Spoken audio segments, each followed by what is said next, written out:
The barbell smelled like iron and old sweat, and something chemical. The particular cocktail of a gym that had seen better decades, and I'd always found it oddly comforting. Until I didn't. I set the weight down on the rack with the kind of careful, deliberate quiet that people use when they're trying not to make a scene.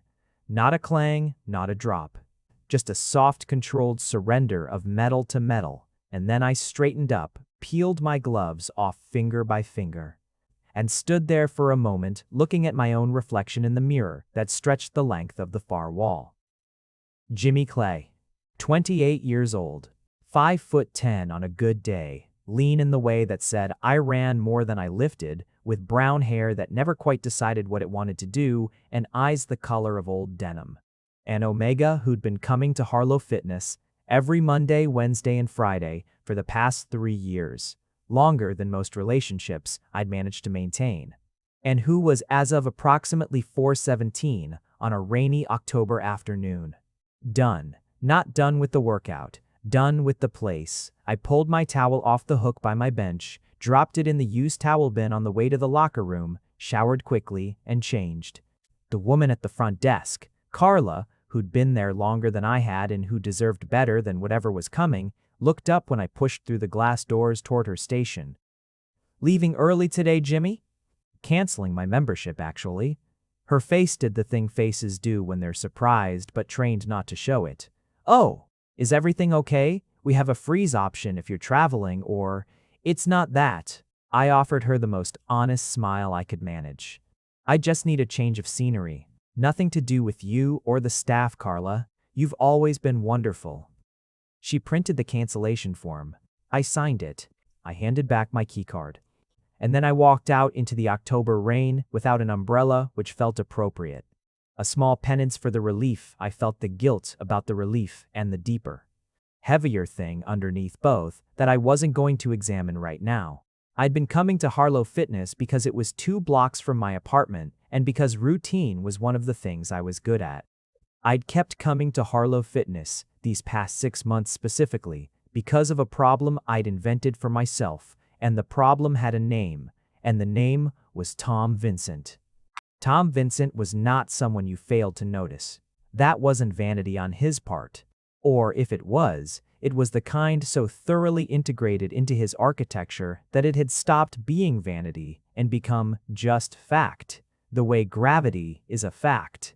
He was 6'2" broad through the shoulders, in a way that suggested he'd been built rather than born that way, with dark blonde hair he kept short on the sides and slightly longer on top, a jaw that looked like someone had drawn it with one confident stroke, and the particular posture of an alpha who had never once needed to announce what he was, because every room did it for him the moment he walked through the door. He'd started coming to Harlow 6 months ago. April, when the spring crowd swelled the membership rolls and then thinned back out by May. He hadn't thinned back out. I noticed him the way you notice a change in air pressure. Not a thought, exactly. More a physical awareness, an adjustment. He used the free weights section the same days I did. He didn't wear headphones. He worked hard and efficiently and didn't spend 40 minutes texting between sets like half the people in there. He had a focus quality that I found, against my wishes, deeply attractive. We'd exchanged maybe a dozen sentences over 6 months. "Can I grab those 25s when you're done?" "Sure, thanks." "Is anyone on this bench?" "No, go ahead." The vocabulary of gym strangers. Polite and contained and exactly as much as it needed to be. Except that twice I'd caught him watching me in the mirror. Not the casually roving gaze people use to check their form or surveil the room, but something steadier, something that disappeared too quickly when I noticed it, replaced by the neutral expression of a man doing nothing at all. And once, just once, in late September he'd spotted me on a bench press I'd misjudged by about 15 pounds, and when I'd pushed the bar back up with his hands guiding it. Warm hands, enormous hands. The pads of his fingers solid against the bar, just inches from mine. He'd said in a voice like the lower registers of a cello, "Easy, you've got it. Right there." And I'd had the genuinely alarming experience of my body deciding in that precise moment that it would rather be talking to him than moving 400 pounds of steel. That was the moment I understood I was in trouble. And the trouble was this: Tom Vincent smelled like an alpha. Not the aggressive, territorial, look-at-me broadcast of some alphas who wore their designation like a cologne. Something subtler, warmer like cedar and clean winter air, and something I couldn't name that came from him specifically. My omega biology noticed it before my brain did, every single time, which was irritating and inconvenient and entirely outside my control. I had a rule, had maintained it for 4 years since my last relationship ended in the specific, tedious way that omega alpha relationships have a way of ending, with a power imbalance that had grown so normal neither of us had seen it building, until I was making decisions based on what he wanted rather than what I wanted, until I'd shrunk myself into a shape that fit his life rather than my own. I didn't do that anymore. I had a therapist and a close group of friends and a career I'd built on my own terms. I was a freelance illustrator, which suited my brain and my schedule, and I did not, as a policy, fall for alphas at the gym. Or anywhere, really. Not without a great deal more information and a great deal more time than a handful of functional sentences in a weight room. So I'd been reasonable and disciplined about it. I'd been adult and self-aware. I'd kept my interactions with Tom Vincent precisely where they'd always been. And then September became October, and one Friday he'd smiled at me. Not a polite gym smile, not the reflexive social expression.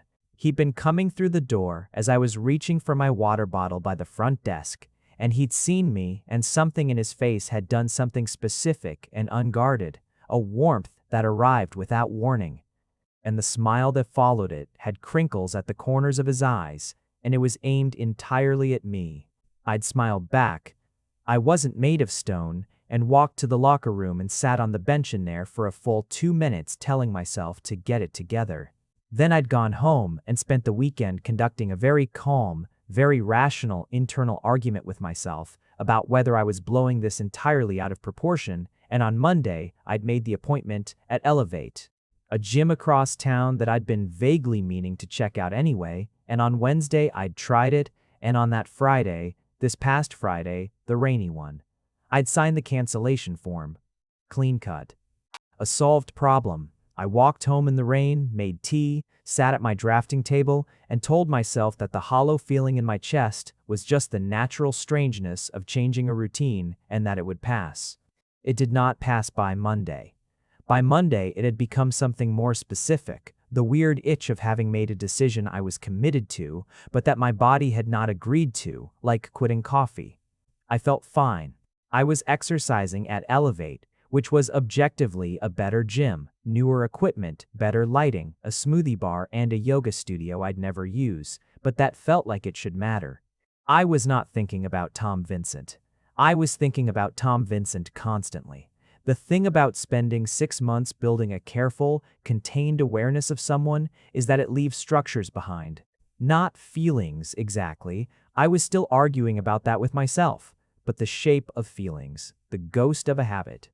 My brain kept starting sentences about what I was looking forward to on Wednesday that had, until last week, involved a gym I no longer attended and a person I no longer saw. I was illustrating a children's book about a fox who learns to share, which was ironic in a way I chose not to examine. And I kept making the background character in the farmer's market scene dark blonde and broad-shouldered before catching myself and changing him back to beige. I went to dinner with my best friend Sarah on Wednesday. We'd been close since art school, and she had the particular gift of knowing when to press and when to let something breathe. "You've got a face," she said, over wine and a cheese plate. "I have the face I always have. You have the face you get when something's bothering you and you've already decided to handle it by yourself and don't want input." She stole a piece of manchego. "So, what did you handle?" "Switched gyms." "Okay." She waited. "And the rest of it?" I told her about Tom Vincent, which took longer than it should have, because she kept asking clarifying questions. "What does he look like? Is he nice or just hot?" "What do you mean he spotted you? Walk me through that physically." and then at the end she looked at me with an expression I recognized as restraint. "Say it," I said. "I'm not going to say it. You're going to say it with your face for the rest of dinner. Just say it."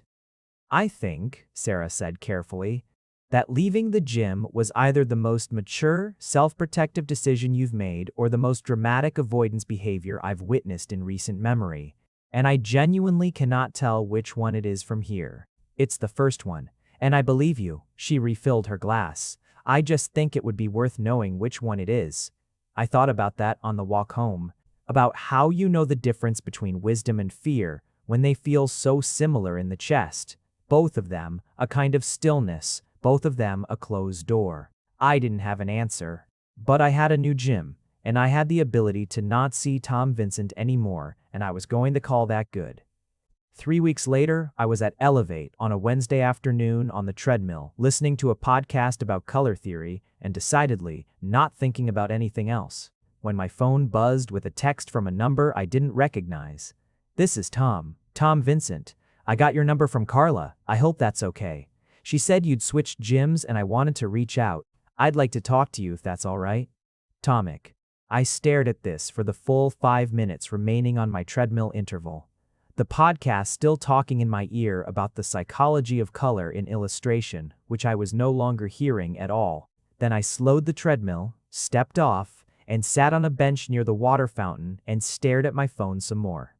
Carla had given him my number, which meant Tom had asked for it, which meant he'd gone to the desk at Harlow Fitness and said specifically, "Can I have the number of the guy who just canceled his membership?" Jimmie Clay, who I'd exchanged gym pleasantries with for 6 months, and Carla had given it to him, which suggested she'd either judged the situation to be benign or was an incurable romantic. The text was polite. It was considerate. "I hope that's okay," which acknowledged the oddness of the gesture. It was signed with his full name, which was either formal or just the instinct of someone who understood that a stranger texting you needs context. I typed, "Hi Tom, how did you know I'd switched gyms?" He responded in under a minute. "Carla mentioned it when I asked about you. I've been coming in for 3 weeks and you weren't there. I wanted to make sure you were all right." I held my phone and experienced several emotions in sequence. I typed, "I'm all right. Thank you for checking." Then, because I was an adult and not a coward, or was trying to be, I added, "What did you want to talk about?" His response took longer this time, almost 4 minutes, which I spent pretending to look at the equipment schedule on the wall. "I'd rather do it in person, if you're willing." I know that's a lot to ask, given that we don't know each other that well, but I think there's something worth saying, and I'd rather not do it over text. I looked at my phone. I looked at the equipment schedule. I looked at my phone again. "Okay," I typed. "Coffee? This Saturday? Suisse. Wherever's convenient for you." "Suisse? Nah." I spent Thursday and Friday in a state I can only describe as productive anxiety, the kind that makes you clean your apartment and finish 3 illustration drafts you'd been avoiding, and also reorganize your bookshelves by spine color. Sarah texted me on Friday evening, and all I sent back was a string of emotionally ambiguous punctuation marks, which she understood perfectly and responded to with a single exclamation point of encouragement. Saturday arrived. I wore a dark green sweater that I knew was a good color on me and then felt annoyed at myself for knowing that and wearing it anyway. I walked to the coffee shop, a small, warm place 3 blocks from my apartment that I liked for its mismatched chairs and good light, and arrived 4 minutes early. Tom was already there. He was sitting at a corner table, 2 coffees on it, wearing a gray Henley and a jacket that looked like it had been worn in rather than worn for occasion. And when he saw me come through the door, he stood up. Not a performative gesture, just automatic, the kind of thing people do without deciding to.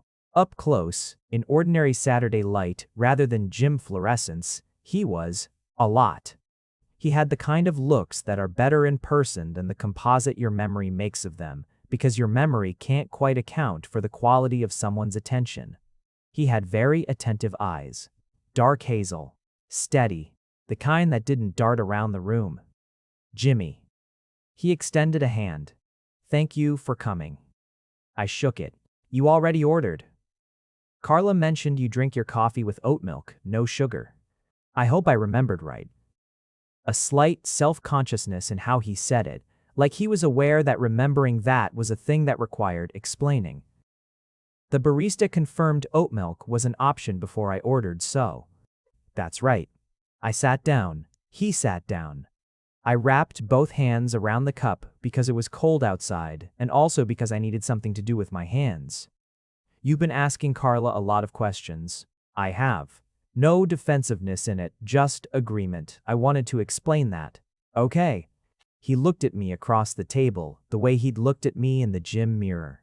That specific steadiness. Except now, there was no mirror between us and no pretense of looking elsewhere. I've been trying to figure out how to do this since April, he said, which is when I first noticed you.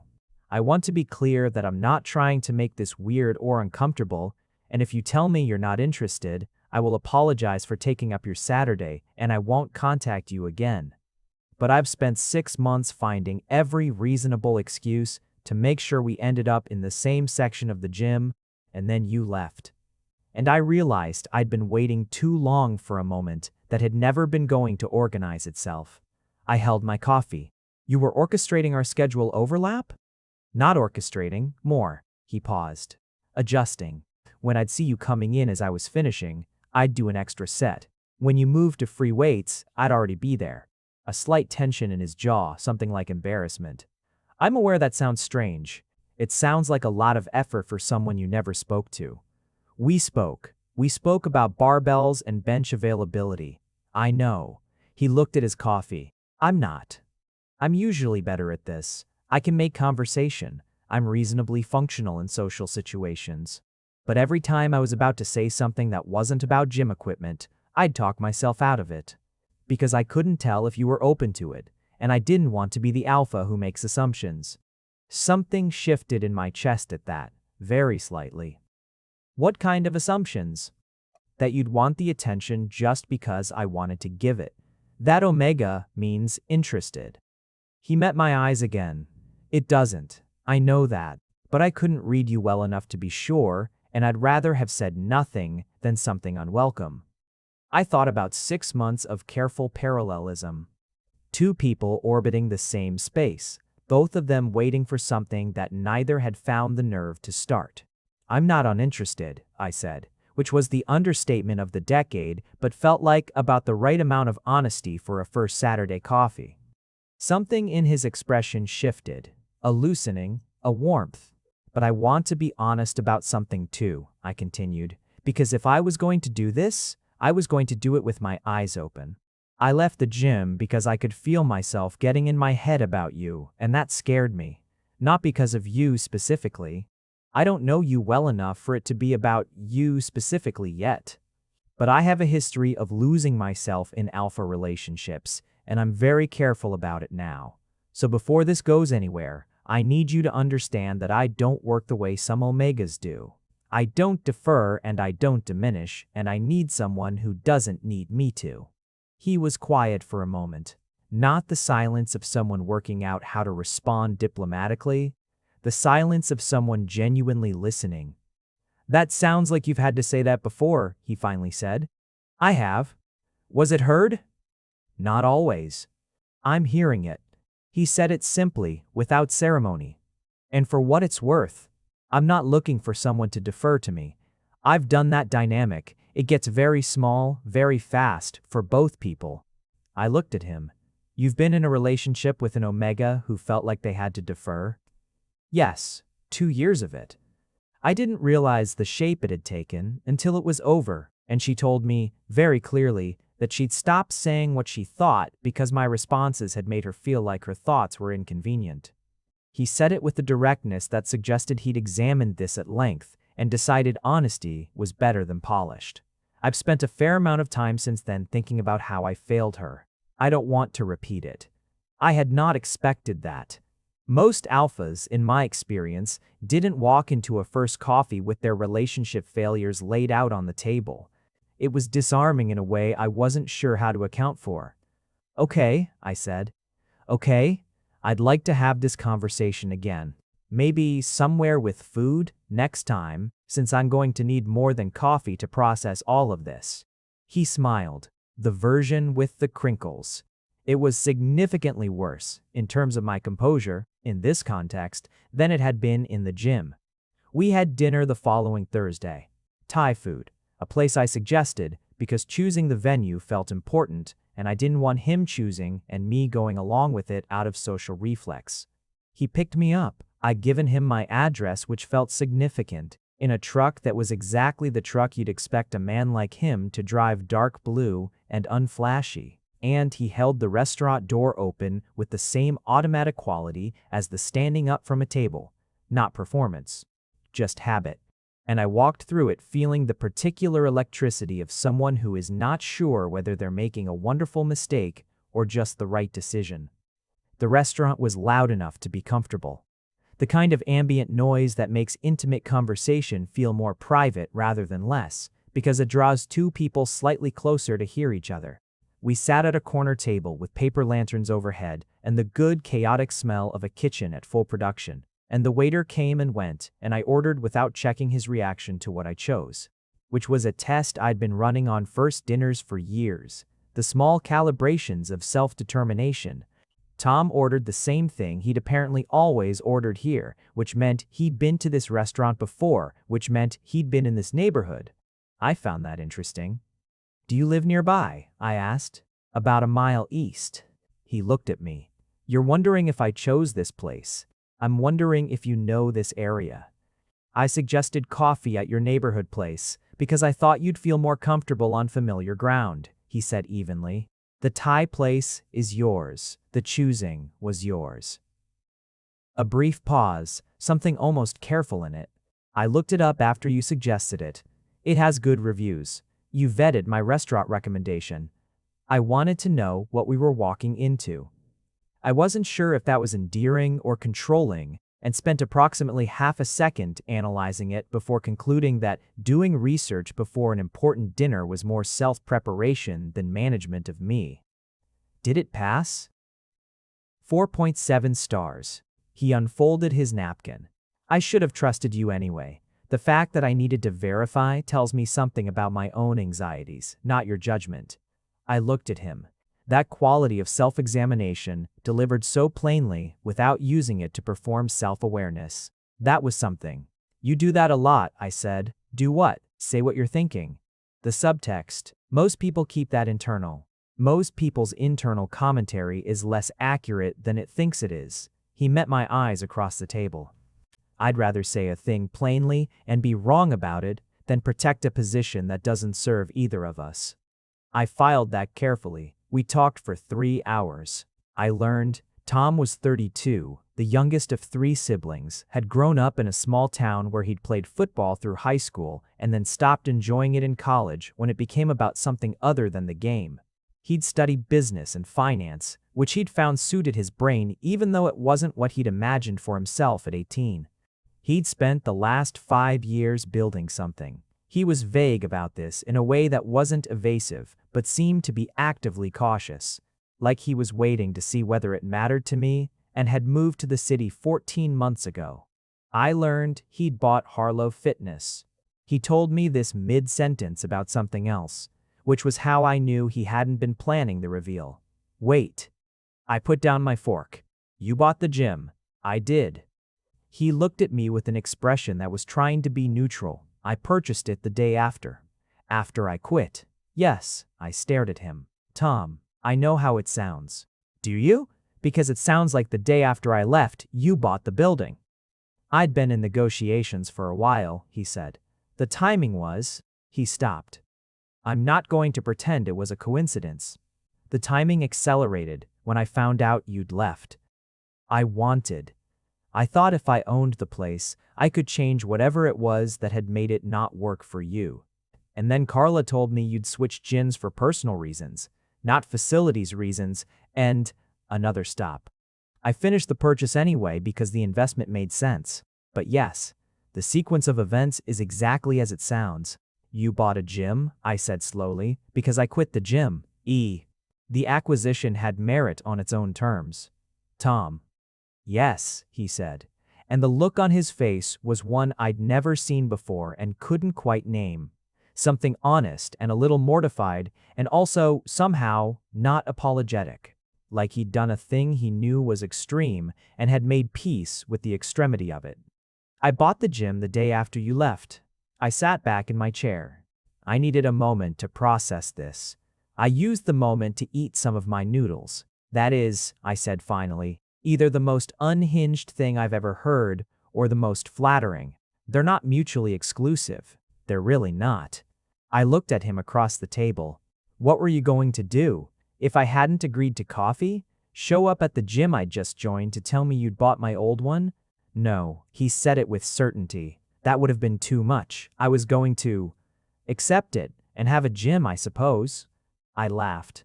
I hadn't meant to, but it came out anyway, a real one, surprised out of me, and he watched it happen with something so open in his expression that I had to look away for a second. Okay, I said when I'd recovered. I don't know what to do with any of that. I'm going to file it and we can revisit it later. Later implies there's a later. There's a later, I said. I'd like a later. His hand moved on the table, not reaching, just moving, settling, knuckles down, 3 inches from my wrist, an offering without demand. I looked at it. I covered it with mine. Later was not a metaphor. There was dinner the following Saturday and a walk along the river the Saturday after that in coats, because November had arrived and meant it. There was a Tuesday evening when he texted to say he was near my neighborhood after a meeting and did I want to grab a drink, and I said yes. And we ended up closing a bar over a conversation about the nature of ambition and what people build and why, which turned out to be a thing we both had strong, slightly divergent opinions about. And I found the divergence invigorating rather than threatening in a way that felt new and interesting. He was careful with me, not in the way of someone treading on eggshells. I would have found that suffocating, but in the way of someone paying genuine attention. He asked questions and remembered the answers. When I mentioned my children's book project, he asked about it 2 weeks later with specifics, not the vague, "How's the work going?" of someone performing interest. He had opinions clearly about most things, but he offered them as opinions rather than pronouncements, and when I disagreed with him, which I did regularly, because I found it important too, and also because it was genuinely fun. He engaged with it rather than managing it. I started to understand what Sarah had meant those weeks ago about not being sure if what I'd done was wisdom or avoidance. Standing on this side of it, I could see both truths, that leaving the gym had been self-protective, and that self-protection had been, in this particular case, also a near miss. If Tom had been anyone other than exactly who he was, my exit would have been clean and sensible and correct. The fact that he'd texted, that he'd had the particular courage to say, "I've been in your orbit for 6 months, and I don't want to let that go without telling you," that was what had changed the calculation. Sarah met him for the first time in November, at a dinner party at her place where she'd also invited 2 other couples. Good cover, she said, so it wouldn't feel like an interrogation. He brought wine he'd actually selected rather than grabbed from a shelf, made genuinely funny conversation with her partner Marcus about their shared taste in terrible action films. And when he helped clear dishes afterward, he and Sarah ended up in the kitchen for 10 minutes alone, which I noticed and tried not to notice. On the walk home, I asked what they'd talked about. "You, mostly," Tom said. "What about me?" He was quiet for half a block. She wanted to know if I understood what it meant, being with someone who'd been made smaller before and had spent 4 years rebuilding. She wasn't aggressive about it. She was clear. "What did you say?" That I understood. That it was one of the reasons I hadn't acted sooner. I could feel that you were careful in a specific way, and I didn't want to be someone who rushed past it. A pause. She said that was either a good answer or a very well-constructed one. "What did you say to that?" "That they weren't mutually exclusive." He glanced sideways at me. She laughed. She would. He stopped walking. I stopped because he did. We were under a streetlight, which was slightly ridiculous, the kind of thing that happens in stories and that felt almost too on the nose, but there it was. "Jimmie." He looked at me with that attention, That particular steadiness. I want to be clear about something. Okay, I'm not patient by nature. I've always moved fast when I wanted something. In business, in decisions, in most things. Buying the gym was me moving fast and then finding a reason for it afterward. A small pause. With you, I'm going slowly because you're worth going slowly for. Not because I'm indifferent. I need you to know both things. I looked up at him under the streetlight, which was ridiculous. I was thinking again about how ridiculous it was.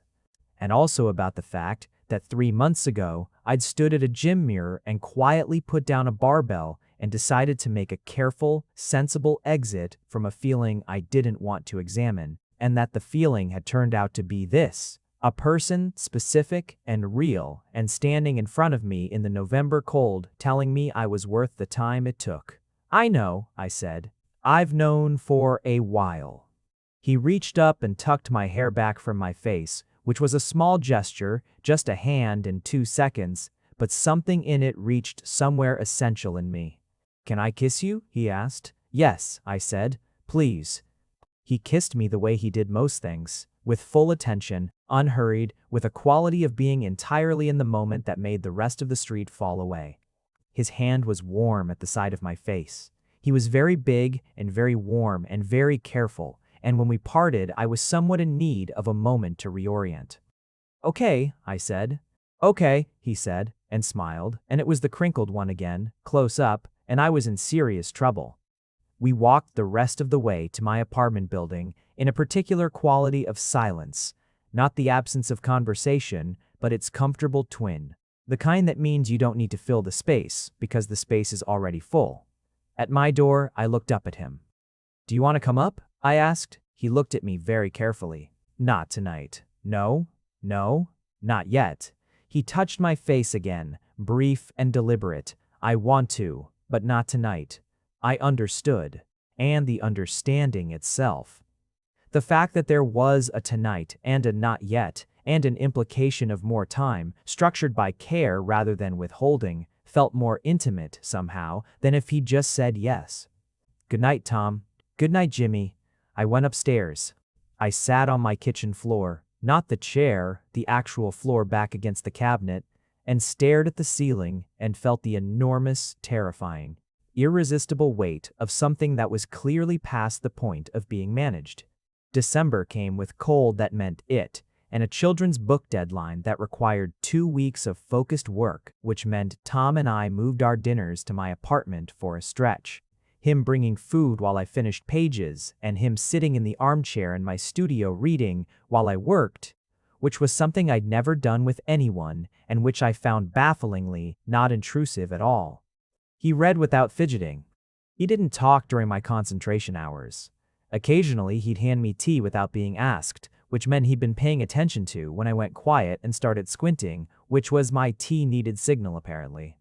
On the 3rd evening of this arrangement, I looked up from a drawing of a fox at a market stall and found him asleep in the armchair, the book open on his chest, the lamp making the warm light that my studio got in winter evenings, and I sat there for a long moment just looking at him. At the particular quality of rest on his face, the dropped guard of sleep, which made him look younger and somehow even more like the version of himself I was drawn to. I finished my page. I turned off the overhead light and left the lamp, which was softer.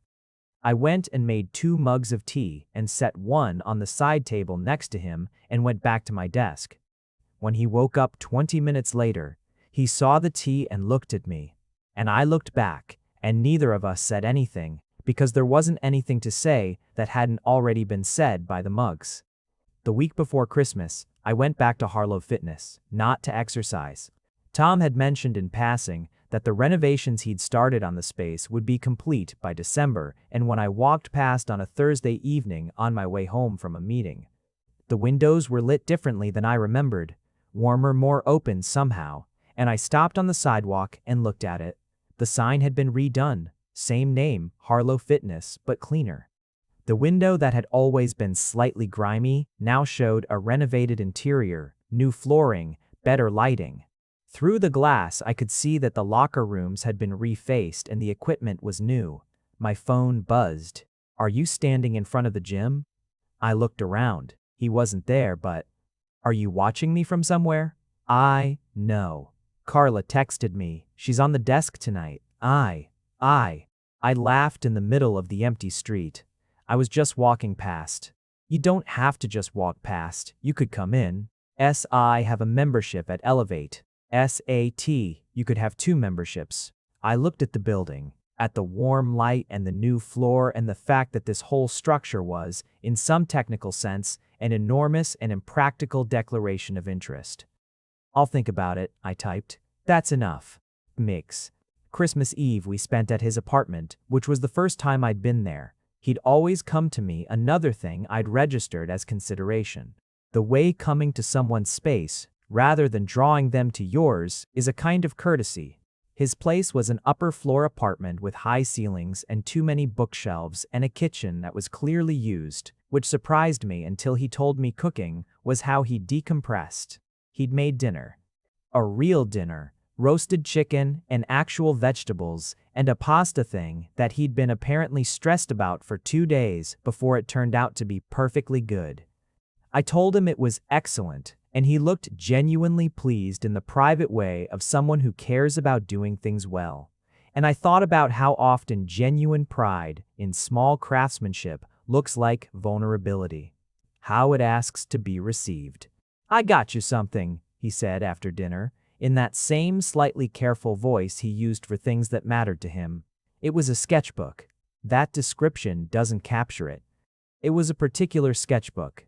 A brand I'd mentioned once, in passing, as the one I'd used in art school and hadn't been able to find since because they'd stopped importing the particular paperweight. It had the name of the brand on the cover, and inside was a note, on actual note paper written by hand.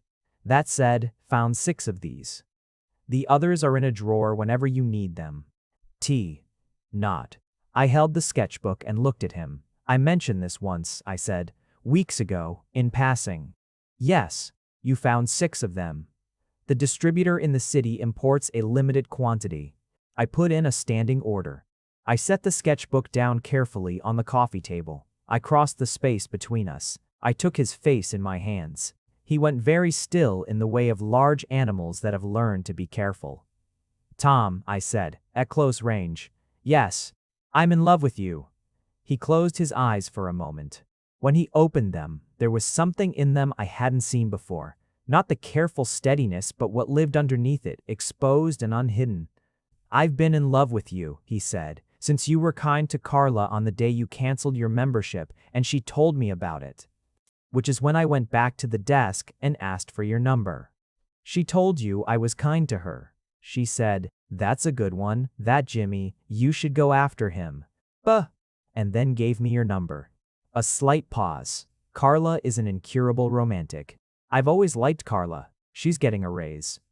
I laughed against his shoulder because I had to, and his arms came around me, full and sure and without any trace of the careful, tentative quality that had been there at the beginning. And I understood then that this was what all the slowness had been for, so that when we arrived here, we were both certain we meant it.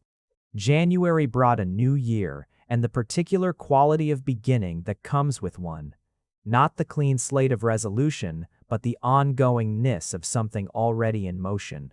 Tom and I had dinner 3 nights a week and spent most weekends in one of our apartments, which had begun to acquire the peculiar archaeology of 2 lives overlapping, my sketchbooks on his coffee table, his tea mug on my kitchen counter, the specific constellation of 2 people's objects migrating toward the same gravity. I rejoined Harlow Fitness, not because he owned it, or not only because he owned it, because the renovations were genuinely good, and Carla was there.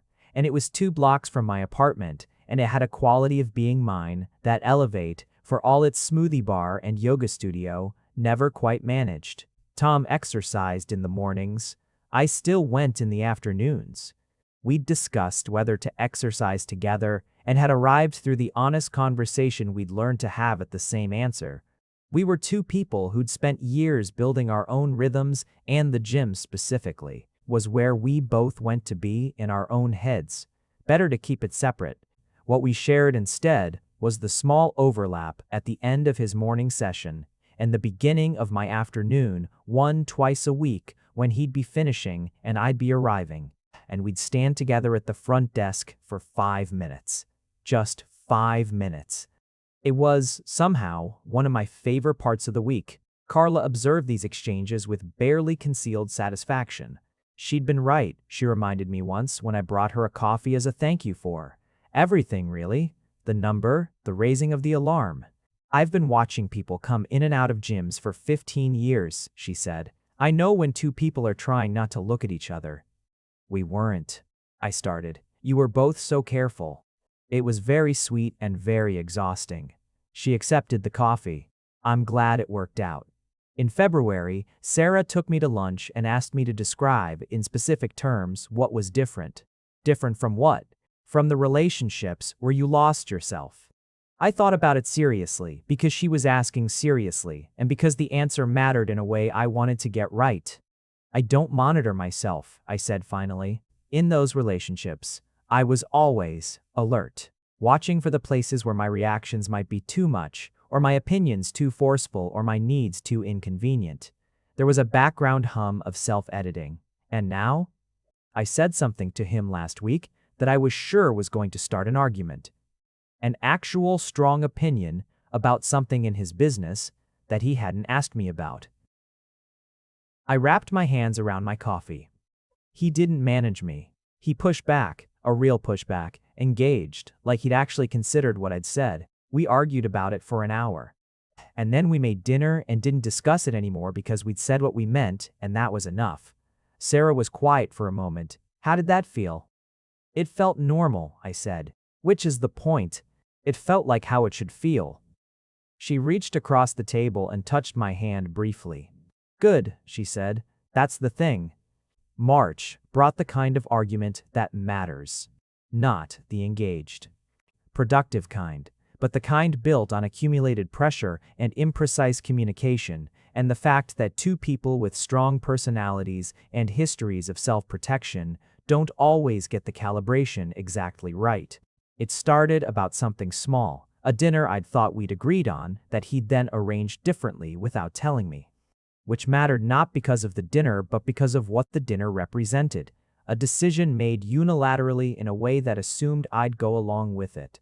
I said so, not calmly, in his apartment on a Sunday evening when I'd been planning to be in a different place entirely. He listened. He didn't deflect, but something in his initial response, a very quiet, very controlled, I didn't realize it would be an issues, landed on me wrong, in the register of dismissed rather than heard, and I said so again, less calmly. There was a stretch of time in which neither of us spoke that had the quality of a room holding its breath. Then he said, I heard what you said. I'm not saying it's not an issue. I'm saying I got it wrong, and I'm sorry. The phrasing sounded like... I know what the phrasing sounded like. He sat down on the other end of the couch, not toward me, not away from me, present, staying, choosing to remain in the room with the discomfort. I was being defensive. I didn't mean to make it sound like your reaction was disproportionate. It wasn't. I made an assumption I shouldn't have made. I sat with that for a moment. Okay? Okay? Tell me why you made it. The assumption. He was quiet in the way that meant thinking rather than retreating. Because it felt small to me. The change. And I applied my own scale to it without checking yours. Which is exactly the thing I said I was going to be careful about. He looked at me. I failed at the specific thing I told you mattered to me. You did. I'm telling you plainly that I know that. I know you are. I moved along the couch. Not all the way to him, not yet, but closer. The apology is good. I'm still a little, I know. He met me in the middle, metaphorically speaking, shifted toward me, but not enough to crowd. You don't have to be fine yet.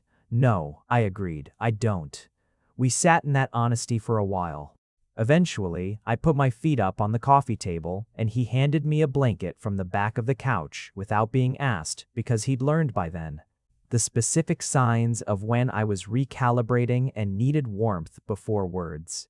I don't want to be someone who makes you feel like your reactions need management, he said after a while. You're not. One bad phrasing doesn't make you that person. I pulled the blanket tighter. But I needed to say it. I know. I'm glad you did. A pause. Are we all right? I considered him. The way he was sitting, which was toward me without pressure. The way he'd stayed in the room. The apology that hadn't been a maneuver but an actual accounting. Yes, I said, we're all right. He exhaled, and I watched the tension release from his shoulders. For what it's worth, I said, this is what it looks like when I trust someone enough to say the thing. He looked at me. So if I'm telling you clearly when something's wrong, I continued, it means I believe you'll hear it. Something happened in his face that I'd come to recognize. The particular expression of a person receiving something they didn't know they needed until it arrived. He reached out and took my hand. We stayed like that on his couch with the lamp on and the city making its quiet evening sounds outside until we were both hungry again, and he got up to make something, and I followed him into the kitchen, which was where we'd started doing our best talking. Not at tables, but in the casual shoulder-to-shoulder proximity of two people making a meal together. April came back around. A year since he'd walked into Harlow Fitness, and I'd first adjusted to the change in air pressure. I didn't mark the occasion dramatically. It wasn't the kind of thing either of us did, but I was aware of it, the quiet numerology of time. We were at my apartment on a Saturday, the kind of Saturday that had become the architecture of ordinary life rather than a planned occasion, and I was at my desk doing final revisions on an illustration project while he read on the couch, and the afternoon light was doing what April afternoon light does in a room with good windows, which is to lay itself across everything warmly and without apology. Tom, I said, not looking up from my page. I've been thinking about the lease situation. A pause. Your lease? Both leases. I set down my pen and turned in my chair. He had the book on his chest and was looking at me with the attentive hazel gaze. Your apartment is bigger and has better kitchen light. Mine is closer to both my clients and the gym. Your building has better soundproofing. I paused. I've been doing an analysis. He was very still. Jimmie, I'm not suggesting we decide today. I kept my voice level. I'm suggesting that both of our leases are up in the next 8 months, and we should probably discuss the relevant variables with some degree of intention rather than arriving at the decision by accident. He looked at me for a moment with that precise, unhurried quality of attention. Okay, he said. Okay, we should discuss it? Okay, I've already looked at the square footage comparison and concluded your building has better light even if mine has more space, and that could be resolved by choosing a third option. He put the book on the side table. I found 3 listings last month and then didn't bring it up because I wasn't sure whether raising it would be pressuring the timeline. I stared at him. You found listings. I found listings. Tom, yes, we have a pattern. We might. I looked at him across my apartment. The books and the drafting table and the mugs and the particular morning light that I'd learned was the best thing about my space. And then I looked at him specifically. The way he was sitting with the quiet certainty of someone who'd already decided and had been waiting patiently for the conversation to catch up. Send me the listings, I said. He smiled. The crinkled one. Close range. I'd stopped having to look away from it. Not because it had stopped being what it was, but because I'd learned to stand in it without bracing. The way you eventually learn to stand in a light that's very bright and very good. Once you've given your eyes enough time to adjust. The apartment we chose was on the 4th floor of a building 10 minutes from the gym, which was still Harlow Fitness, and was now unambiguously part of the story of us. The kind of detail that becomes family mythology. The slightly ridiculous, entirely true thing that gets told at dinner parties. He bought the gym the day after you quit? He bought the gym the day after I quit. We moved in the fall, which felt right. That same October air, that same quality of change that had been the backdrop to the beginning. Our books took over an entire wall. His kitchen equipment claimed the kitchen, and I did not argue with this because the food situation could only improve. My drafting table went by the best window, which he'd insisted on without my asking. And his armchair, the one he'd been asleep in the December night I'd made the 2 mugs of tea, went in the corner of my studio where he read in the evenings when I worked late. The first night in the apartment we ordered takeout, and ate it on the floor because the furniture was still mostly in boxes. And I thought about standing in the October rain outside a gym with a signed cancellation form in my recent past, and about how differently the same October could feel when the correct series of improbable events had been allowed to occur. "You're thinking about something?" Tom said. "I'm thinking about how strange it is, all of it." "Strange how?" "Ouch." I put down my container of noodles and looked at him sitting across from me on the floor of our apartment. Our apartment, with a box of spring rolls and no socks and the quiet, steady attention that I'd been falling in love with since April of the previous year. "I almost didn't let this happen," I said. "I made a very sensible, very self-protective decision that would have meant none of this existed. And the thing I can't quite get over is that it almost worked." He was quiet for a moment. "Do you regret leaving the gym at the time?" "No," I said honestly. "It was the right thing to do for who I was then. I wasn't ready to trust what I was feeling, not because of you, but because I hadn't yet built enough faith in my own reading of things." A pause. "I think I needed you to text me. I needed someone to make the first move that wasn't about managing my own fear, and you did that." That text took me 40 minutes to write. I looked at him. "You've never told me that." 3 drafts. The first one was too long. The second one was not long enough. The third one, he gestured slightly, as if to indicate the general universe, including the apartment and the noodles and the entirety of the preceding year, apparently worked. I loved him. I'd known it since Christmas Eve, and it had only grown since then, not in the dramatic, escalating way, but in the solid, daily way of something that had decided to take up residence and was not going anywhere. It sat in my chest with a comfortable weight, the way the heavy blanket he'd handed me on the couch that March evening sat on my shoulders, grounding rather than crushing. Chosen weight. "Tom, yes. Stop second-guessing yourself. The text was exactly right." He smiled, the slow version, the one that arrived before the crinkles, the one I'd come to think of as the private one, the smile that happened when he wasn't performing anything at all. "Okay," he said. I picked my noodles back up. He picked up his spring rolls. Outside the window, the city did what cities do in October evenings, all amber light and the sound of traffic softened by glass, and inside we ate on the floor of our apartment in the specific, ordinary warmth of 2 people who had found each other through a combination of timing and stubbornness and one extremely consequential gym cancellation. It was, I thought, an excellent way to start. If you made it to the end, you're my kind of person. Leave a subscribe, comment down your favorite part of the story, and if you want early access to videos, exclusive content, or just want to support the channel, make sure to join our Patreon. Link is in the description. Even one member genuinely means the world to me. See you in the next one.